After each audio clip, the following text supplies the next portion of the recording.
13 বছর আগে নাটোরের ওপর দিয়ে লাইন টানা হলেও গ্যাস পায়নি এই জেলার মানুষ।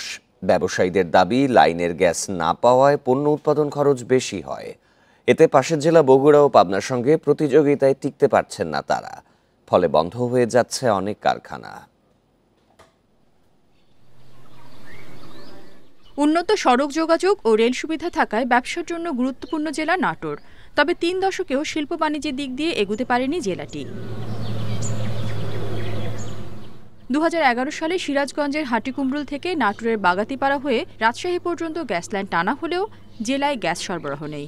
গ্যাস না থাকায় গড়ে উঠছে না নতুন শিল্প প্রতিষ্ঠান। বিকল্প জ্বালানি ব্যবহারে উৎপাদন খরচ বেশি হওয়ায় টিকতে পারছেন না কারখানা মালিকরা। কারখানার ব্যাহত হচ্ছে, প্রোডাকশন জবে, প্রোডাকশন ছাড়া শুধু রিপেয়ারিং জবে তো একটা ওয়ার্কশপ চলে না। প্রোডাকশনের জন্য একমাত্র গ্যাসই অত্যন্ত অপরিহার্য। ব্যাংক ঋণে জর্জরিত হয়ে প্রায় দিশেহারা।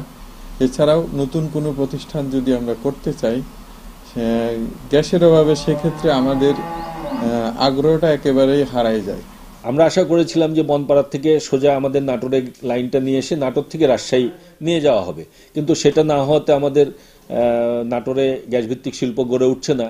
গ্যাস না থাকায় ফার্নেস অয়েল ব্যবহারে খরচ বাড়ছে উল্লেখ করে ব্যবসায়ীরা জানান, বগুড়া ও পাবনার সাথে প্রতিযোগিতায় টিকতে পারছেন না তারা।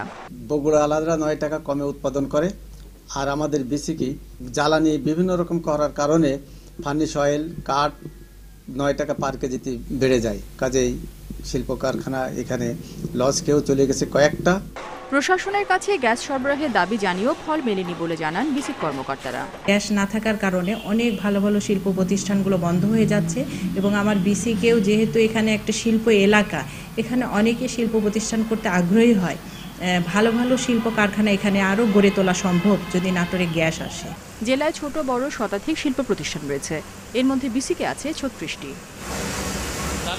Independent news.